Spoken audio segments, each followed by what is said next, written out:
На избирательном участке в Государственном концертном зале Башкортостан было многолюдно.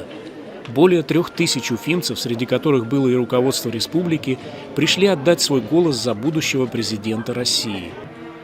Для всех присутствовавших был организован грандиозный концертный марафон, в котором, сменяя друг друга, выступали творческие коллективы Государственного концертного зала.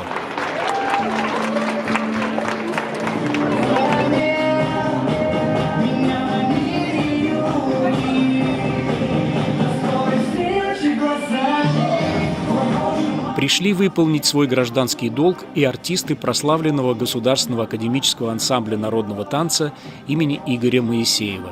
Будущий президент нашей страны – это человек, который будет отвечать за нашу страну, за нашу могучую и великую державу.